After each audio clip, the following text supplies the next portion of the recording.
이 영상은 10년 전 제가 알았으면 좋았을 돈에 대한 영상입니다. 저는 사회초년생 때 월급을 받으며 아껴 쓰며 적금 통장에만 꼬박꼬박 저축을 했습니다. 그러면서 제 자신을 보고 참 뿌듯해했지만 어느 순간 벼락거지가 된 듯한 제 모습을 발견했죠. 그래서 다시 돌아간다면 절대 그렇게 하지 않을 겁니다. 그때는 아무리 저축해도 서울에 집 한 채 살기 어렵다는 생각이 드니까 절망적이었거든요. 하지만 이걸 알고 나서 제 자산이 커지는 속도는 4배는 빨라졌습니다. 오늘 영상에서는 본업에 집중하면서도 월급을 기하급수적으로 불어나게 하는 아주 쉬운 방법을 말씀드리겠습니다. 이걸 보신다면 여러분은 제 10년을 벌어가시는 겁니다. 1단계는 이걸 아셔야 하는데요. 가만히 있는 돈은 가치가 점점 사라진다는 겁니다.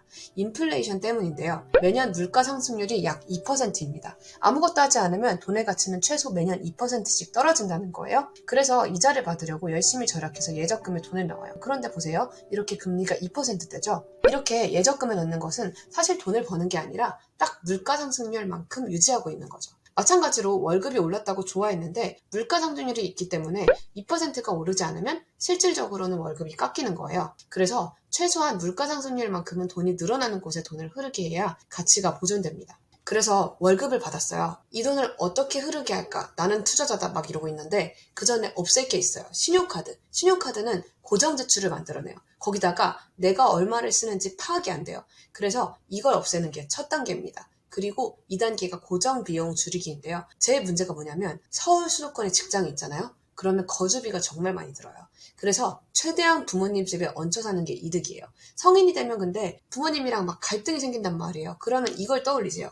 150만 원. 한 달에 150만 원 아낀다고 생각하면 돼요. 그러면 막 짜증내다가 나와서 수건이라도 개게 되거든요. 청소기라도 한번 돌리고. 그러면 좀 사이가 좋아질 거예요. 아니면 부모님이 지방에 계시면 자취를 해야 되는데 이 비용도 만만치가 않아요. 그래서 결혼을 일찍 하는 분들이 집도 쌀 때 빨리 사고 자산도 둘이 같이 빨리 모으는 경우도 꽤 많더라고요. 그래서 이 고정 비용을 줄였어요. 3단계는 미국 S&P 500 ETF예요.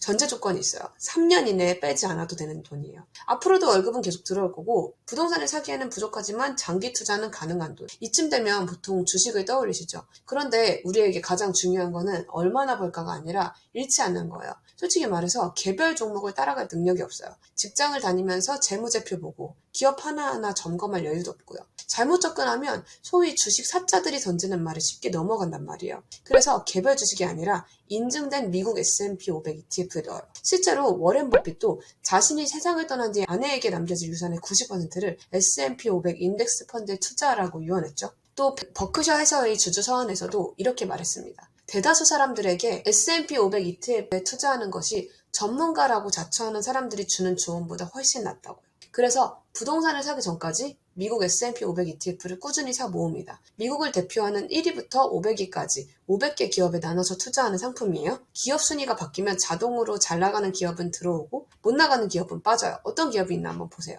실제로 S&P 500은 지난 30년간 연평균 약 10%의 수익률을 기록해 왔습니다. 물론 중간에 떨어지는 구간도 있어요. 2008년 글로벌 금융위기 당시 이렇게 급락했죠. 대부분의 투자자가 공포에 사로잡혀 주식을 처분했지만 이걸 아는 투자자들은 이 상황을 세일 기간으로 보고 더 사들인 거예요. 그러면 한번 볼까요? 여기 사회초년생 2명이 있어요. 한 달에 200만 원씩 벌어요. 둘 다 월 100만 원씩 저축을 하는데 한 명은 예적금으로 2.3%의 금리를 받고 한 명은 연 9%의 수익률을 보고 있어요. 그러면 이제 20년이 지나면 5억 정도 차이가 나네요. 거기다가 S&P 500 ETF를 사면 지금처럼 원화 가치가 떨어질 때 달러를 보유한 효과도 볼 수 있어요. 그리고 그냥 잊어버리는 거예요. 소득을 높여서 내 몸값을 올려요. 4단계는 결국 부동산인데요. 그렇게 매년 돈을 모았잖아요. 그럼 이제 뭘 사고 싶으신가요? 결혼을 하든 말든 집은 있어야 할 거 아니에요. 왜 결국 부동산이냐면 레버리지를 쓸 수 있기 때문이에요. 레버리지는 내가 가진 자본보다 더 큰 자본을 굴리는 거예요. 저는 예전에 5억짜리 집이 있으면 다 갖고 있어야 하는 줄 알았어요. 그런데 2억만 있어도 5억짜리 집을 살 수 있는 게 레버리지예요. 5억짜리 집을 사려면요. 2억이 내 돈이에요. 나머지 3억은 세입자의 전세금 아니면 주택담보대출이에요. 그러면 똑같이 자산 가격이 10% 오른다고 해봐요. 2억짜리면 2천만 원이 오르겠죠? 5억짜리면 5천만 원이 오르는 거예요. 그런데 심지어 높은 자산일수록 더 많이 올라요. 자산 격차는 점점 심해지니까요. 이게 레버리지 효과예요. 근데 지금은 대부분이 토지거래 허가구역으로 묶여있죠. 근데 정책이라는 건 계속 변하니까 상황을 주시하고 이걸 알고 관심을 갖고 봐야 기회를 잡을 수가 있어요. 그렇게 돈을 모으면서 내 돈으로 갈 수 있는 최고의 아파트를 골라놔요. 부동산을 막 특별한 걸 사려고 하면 안 되고 무조건 사람들이 좋아하는 거, 나중에 쉽게 팔릴 만한 거. 네이버 부동산에 여기 표 보이시죠? 이렇게 관심 단지 설정하고 알림 설정을 해놓는 거예요. 그리고 주말에 뭐 친구를 만나러 가요. 그러면 주변 상권, 사람, 아파트부터 둘러보는 거예요. 그렇게 뭐 잘 지내다가 어느 순간 내 돈도 불어났고 이제 기회가 와요. 정책도 바뀌고 사람들이 이제 공포에 질리는 순간이 와요. 그러면 그때 사서 장기 보유를 하는 거예요. 주변에 보면은 실제 그 자산을 보유하시는 분들은 이렇게 부자가 되신 분들이 대부분입니다.